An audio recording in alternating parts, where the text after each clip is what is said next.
हरिओम श्रीराम अंबज्ञ नाथ संविध. मित्रांनो आणि माझ्या मैत्रिणींनो, मी वृषाली वीरा आपलं स्वागत करते आपल्याच चॅनलमध्ये ज्याचं नाव आहे अनिरुद्धाच मोटिवेशनल चॅनल. कसे आहात सगळे? अपेक्षा ठेवते की तुम्ही सर्वजण खूप छान असणार आणि असावे तशी बापूंचरणी मनापासून प्रार्थना. आणि चॅनल जर अजूनही सबस्क्राईब केलं नसेल तर प्लीज सबस्क्राईब करा, लाईक करा आणि शेअरही करा.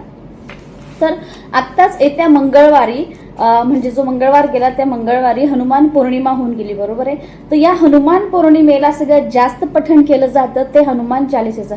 आणि असंही पूर्ण जगभरामध्ये सगळ्यात जास्त पठण करणारी कुठली गोष्ट असेल ना तर ती आहे हनुमान चालीसा. हनुमान चालीसाचं खूप मोठ्या प्रमाणात पूर्ण पृथ्वीवर पठण केलं जातं.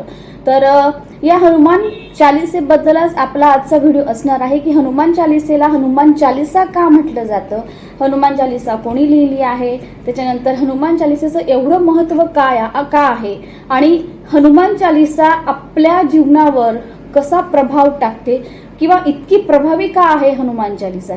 तर या सगळ्या गोष्टी आपण आजच्या व्हिडिओमध्ये बघणार आहोत. माझ्या मते तुम्हाला माझा आजचा व्हिडिओ पण नक्कीच आवडेल. थोडा जरी आवडला तरी लाईक सबस्क्राईब शेअर नक्की करा. चला तर मग सुरुवात करूया आजच्या व्हिडिओला.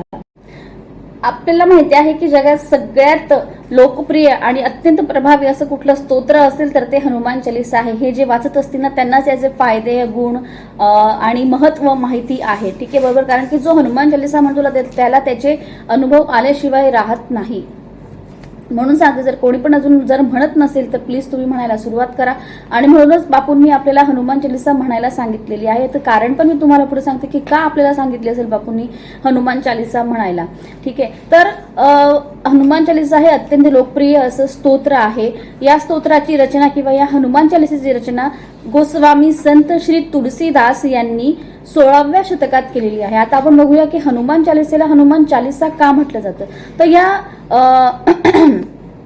संत तुलसीदास जींनी हनुमान चालीसेची रचना ही 40 ओव्यांची केलेली आहे. म्हणजे यात एकूण दोहा आणि कडवी किंवा आपण त्याला ओव्या म्हणू यांचं स्वरूप हे 40 ओव्यांचं आहे.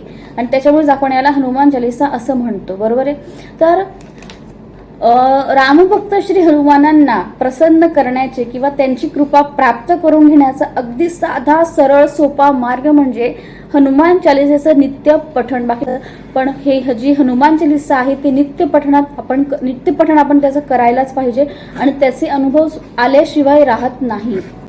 समजा आपल्याला जेव्हा पण भीती वाटते किंवा आपण कुठे लांब प्रवासाला जातो किंवा प्रवासात असतो त्यावेळेला आपण हनुमान चालीसा आवर्जून म्हणतो, बरोबर आहे. गाडीत हनुमान चालीसा आपल्याला ऐकायला येते. आपल्या नाही पण दुसऱ्या गाडीतही हनुमान चालीसा आपल्याला ऐकायला येते. कारण की आपल्याला माहिती आहे की हनुमानजी आपलं रक्षण करणारच आहेत, बरोबर आहे. तर या संदर्भातला ना तुम्ही सोनू निगम जे गायक आहेत ना त्यांचा एक अनुभव ऐका. तुम्हाला युट्यूबवर तो अनुभव नक्कीच बघायला मिळेल. तो अनुभव ऐका त्यांचा हनुमान चालीसेचा.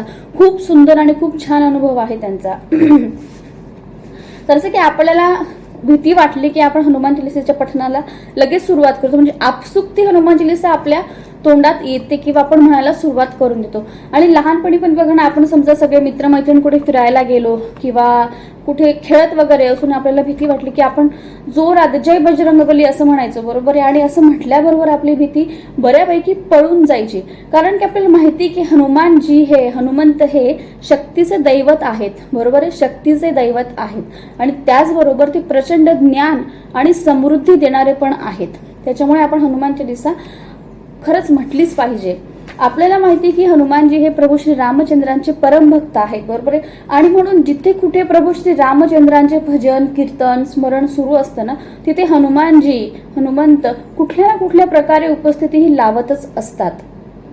असंही वेदपुराणानुसार असंही म्हटलं जातं की आज सुद्धा हनुमानजी या धर्तीवर आहेत, बरोबर आहे.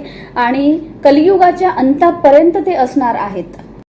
समजा आपल्याला काही वेळेला काही अडचणी येतात, काही प्रॉब्लेम्स असतात, बरोबर. आणि मग आपण ते अडचणी सोडवण्यासाठी एखाद्या ब्राह्मणाकडे किंवा ज्योतिषीकडे जातो आणि मग आपल्याला कळतं की आपल्याला 7.5 सुरू आहे किंवा शनीची वक्रदृष्टी सुरू आहे, बरोबर. 7.5 आणि शनीची वक्रदृष्टी असेल ना तर बऱ्यापैकी नुकसान होतं हे आपल्यालाही माहिती आहे. तो काळ जरा आपल्याला कठीण किंवा असह्य असतो असं जाणवतं आपल्याला, बरोबर आहे. तर बघा, जो कोणी हनुमान चालिसेचं नित्य पठण करत असेल ना, 3 वेळा, 5 वेळा, 11 वेळा, 7 वेळा, 9 वेळा असं, किंवा जेवढं शक्य असेल तेवढं करत असेल ना, तर त्याला तर काही वेळा तर जाणवणार पण नाही की आपल्याला 7.5 सुरू आहे किंवा शनीची वक्र दृष्टी आहे असं. का, याचं कारण पण तसंच आहे. कारण की जो हनुमान चालीसा नित्य पठण करतो तर त्याची जी 7.5 असते ना, ती 7.5 सुद्धा सुसह्य होते, बरोबर आहे. आणि त्याच्यामुळे हनुमान चालीसा ही इतकी पॉवरफुल आहे ना की ती 7.5चा प्रभाव सुद्धा कमी करते. आता शनीची वक्रदृष्टी ज्याला असते ना, त्याला सुद्धा हनुमान चालिसेने खूप फायदा मिळतो. त्याच्यामुळे ज्याला कोणाला माहिती असेल की आपल्याला 7.5 सुरू आहे किंवा शनीची वक्रदृष्टी आहे, तर त्यांनी हनुमान चालिसेचं नित्य पठण करायला नक्की सुरुवात करा आणि फरक तुम्हाला स्वतःला जाणवेल. हनुमान चालीसा नियमित म्हणून आपण शनिदेवांना सुद्धा प्रसन्न करू शकतो. हो का, तर एकदा हनुमानजींनी शनिदेवांची रक्षा केली होती, त्यांचं रक्षण केलं होतं. आणि म्हणून शनिदेव खुश होऊन हनुमानजींना म्हणाले होते की जो कोणी मनापासून हनुमानाची भक्ती करेल किंवा जो हनुमान भक्त असेल त्याचं ते काहीही नुकसान करणार नाही. आणि 7.5चा जो प्रभाव आहे तो सुद्धा त्याच्याने शिथिल होणार आहे. आणि त्याचप्रमाणे शनीच्या वक्र दृष्टीमध्ये सुद्धा ते त्या हनुमान भक्ताचं जास्त नुकसान होऊ देणार नाही. आणि असंही म्हटलं जातं की जो कोणी नित्य पठण करतो हनुमान चालिसेचं, तर त्याच्यावर जी राहू केतूचा दुष्प्रभाव जो असतो ना, आपण म्हणतो ना राहू केतूचा दुष्प्रभाव सुरू आहे किंवा काय असं, तर त्याच्यापासून सुद्धा त्या हनुमान चालिसा पठण करणाऱ्याला लवकरात लवकर मुक्ती मिळते किंवा त्या दुष्प्रभावांपासून त्याची लवकरात लवकर सुटका होते. त्याच्यामुळे हनुमान चालिसा हा इतकं पॉवरफुल स्तोत्र आहे, इतकी ताकद या हनुमान चालिसामध्ये आहे की विचार करा की 7.5चा प्रभाव सुद्धा याच्याने कमी होतो आणि शनीच्या वक्र दृष्टीपासून, राहू केतूच्या दुष्प्रभावांपासून सुद्धा आपलं रक्षण होऊ शकतं, बरोबर आहे. बघा, आपल्याला माहिती नसतं की प्रत्येकाला माहित नसतं की आपल्याला 7.5 सुरू आहे किंवा आपल्या कुंडलीमध्ये शनीची वक्र दृष्टी सुरू आहे, बरोबर आहे. पण आपण जर नित्य पठण करत असू ना, तर या गोष्टी आपोआप आपल्या मार्गातून म्हणजे बाजूला होतील किंवा आपोआप आपण याच्यातून लवकर सुटू किंवा आपलं जास्त प्रमाणात नुकसान होणार नाही, बरोबर आहे. त्याच्यामुळे आपल्या नित्य पठणात या गोष्टी आपण आवर्जून समाविष्ट केल्याच पाहिजेत आणि याचप्रमाणे आपल्या मुलांनाही आतापासूनच त्याची सवय लावायला पाहिजे की जेणेकरून भविष्यात त्यांच्या मार्गात येणारे अडथळे आपोआप दूर होतील. आणि हनुमानजींची कृपा आपल्याला पहिल्यापासून हनुमानजींची कृपा प्राप्त होईल, आपल्यालाच काय पण आपल्या मुलांना सुद्धा. आणि त्यांच्या मार्गात येणारे अडथळे हे सुसह्य होतील, बरोबर आहे. अडथळ्यांचा प्रभाव कमी होईल. तर काही लोकांना ना रात्री झोपताना भीती वाटते, म्हणजे रात्रीची सुद्धा काही लोकांना भीती वाटते आणि त्याच्यानंतर झोपेत सुद्धा काही जण दचकून उठतात, बरोबर आहे. तर ज्यांना रात्री भीती वाटते, त्याच्यानंतर वाईट स्वप्न पडतात, भीतीदायक स्वप्न पडतात, वाईट विचार सतत मनात येत असतात, त्यांनी हनुमान चालिसेचं नित्य पठण हे करायलाच हवं. हा अगदी साधा आणि सोपा उपाय आहे आपल्याला भीतीपासून वाचवण्याचा किंवा आपली भीती घालवण्याचा. त्याच्यामुळे ज्यांना पण असा काही प्रॉब्लेम असेल ना, त्यांनी खरंच हनुमान चालिसेचं नित्य पठण करायला सुरुवात करा.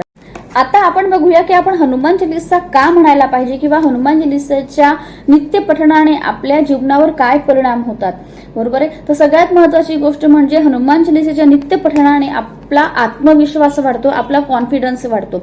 अशी अनेक उदाहरणे आहेत की ज्यांच्यात पहिल्यांदा आत्मविश्वासाची कमी होती आणि त्यांनी मग हनुमान चालिसेचं नित्य पठण करायला सुरुवात केली आणि त्यांचा कॉन्फिडन्स, त्यांचा आत्मविश्वास हळूहळू वाढत गेला, ठीक आहे. त्याच्यानंतर आपल्या बुद्धीला तेज प्राप्त होते.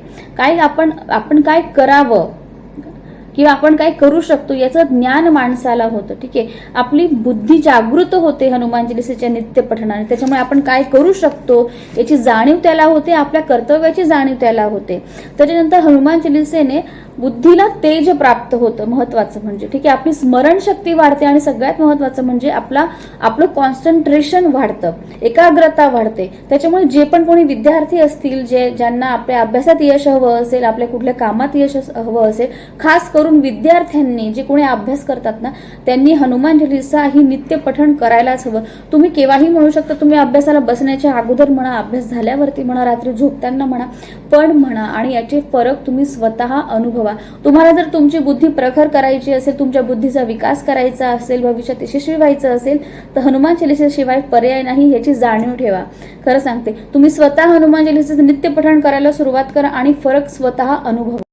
आता बघा, काही वेळेला ना आपल्याला एखादी गोष्ट करायची असते, एखादं मोठं काम असतं किंवा आपला एखाद्या गोष्टीवर एखाद्या कामावर फोकस निर्माण होत नाही, बरोबर आहे, आपला अभ्यासाच्या दृष्टिकोनावर किंवा अभ्यासावर फोकस निर्माण होत नाही. तर हनुमान चालिसेचं पठण करण्याने हा जो फोकस असतो ना, लक्ष केंद्रित होतं आपलं, ठीक आहे, त्या गोष्टीवरती, आणि आपण त्या गोष्टीचं बद्दल व्यवस्थित अभ्यास करायला लागतो किंवा एखाद्या गोष्टीबद्दल व्यवस्थित काम करायला लागतो जे आपल्याला करायचं असतं, बरोबर आहे. म्हणजे योग्य फोकस निर्माण करण्याचं काम ही हनुमान चालिसा करत असते.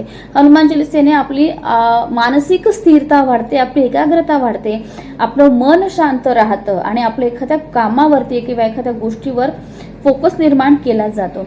हनुमान चालिसेच्या नित्य पठणाने आपण सांसारिक आणि आध्यात्मिक प्रगती करू शकतो. आपलं मन शांत राहतं, त्याच्यामुळे आपण आपल्या येणाऱ्या संकटांशी 2 हात करण्याची ताकद आपल्याला हनुमान चालिसेने प्राप्त होत असते. आणि याच्या नित्यपठणाने आपल्याला शारीरिक बल, क्षमता किंवा मानसिक बल आणि क्षमता प्राप्त होते. सगळ्यात महत्त्वाचं म्हणजे बघा, आखाड्यामध्ये, कुस्तीच्या आखाड्यामध्ये आपल्याला नेहमी हनुमंताचा फोटो, हनुमंताची मूर्ती किंवा प्रतिमा बघायला मिळते, बरोबर आहे का. तर कुस्तीगीर किंवा जे बॉडी बिल्डर असतात ना, त्यांची हनुमानजी ही एक इष्ट देवता आहे, बरोबर आहे, आणि हनुमानजींपासूनच त्यांना इन्स्पिरेशन मिळत असतं. आता बघा, आपण हनुमान चालिसेमध्ये एक ओवी नेहमी म्हणतो की नासे रोग हरे सब पीरा, जपत निरंतर हनुमत बीरा. म्हणजे जो कोणी हनुमान चालिसेचं नित्य पठण करतो, निरंतर पठण करतो, त्याची रोगापासून आणि दुःखापासून मुक्ती होते, ठीक आहे. आणि अजून एक ओवी आहे की अष्टसिद्धी नवनिधी के दाता, असबर दीन जानकी माता, बरोबर आहे. तर अष्टसिद्धी आणि नवविधी प्राप्त असे हनुमानजी आहेत आणि म्हणूनच हनुमान चालिसा एवढी प्रभावी आहे.